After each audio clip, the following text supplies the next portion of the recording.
Welcome to today's Bible study of Esther 9, a chapter that reveals the accumulation of God's providence and justice, a story of victory, celebration, and establishment of remembrance. Through Esther and Mordecai, we see how God turns the plans of enemy into triumph for his people.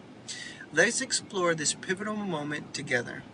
The day of reckoning arrived, the 13th of the 12th month, the day of Haman's decree meant to bring destruction to the Jewish people had come.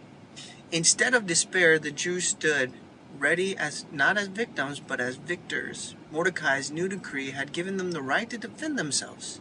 And to defend themselves they did. Across the Persian Empire, from the farthest province of the city of Susa, the enemies of the Jews gathered, expecting an easy victory. But what they found instead, the people united, strengthened by the knowledge of God, was with them. On that day, the Jews struck down and who sought to hurt them. The Susa alone, 500 enemies were defeated, including Haman's 10 sons, a symbol of legacy of evil that sought to destroy them.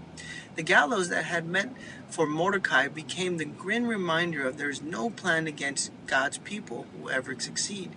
The work wasn't finished. Esther bold and unwaveringly approached King Xerxes once more, asking the Jews to be allowed to complete the defense the following day in Susa.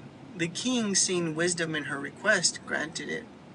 By the end of the second day, the Jewish people stood victorious, their enemies defeated, and the future was secure. With the victory came a joy and relief. That fear once gripped Jewish people was replaced with celebration across the empire.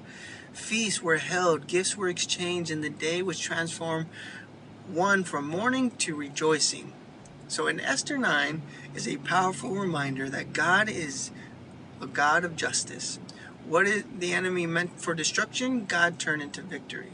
The Jews did not just survive, they triumphed. And yet, in the victory wasn't theirs alone, it was God's working through their courage, faith, and unity. In our own lives, we often face battles, moments where it feels like the odds are stacked against us. But just like the Jews in the Esther's day, we're not called to face those battles alone. God is always at work, turning what is meant for evil into good. Esther 9 also introduces us into the Feast of Purim. It's a time of remembrance and celebration of what God has done for his people. What moments in your life has God called to turn around for good? Take your time to celebrate and remember his faithfulness. Write down and share with someone or prayer of gratitude. Let's reflect on where God is calling us to stand firm in our faith, trusting that he is fighting on our behalf. If this message has encouraged you, share it with someone who might need a reminder of God's justice always prevails. Thank you for joining me with Bible study in Esther 9. Remember that no matter how impossible your situation seems, God's plan is always greater than the schemes of the enemy. Trust in justice, celebrate his faithfulness, and walk forward in courage. See you next time. One day at a time, we'll get through the entire book of the Bible. Esther's about to complete it.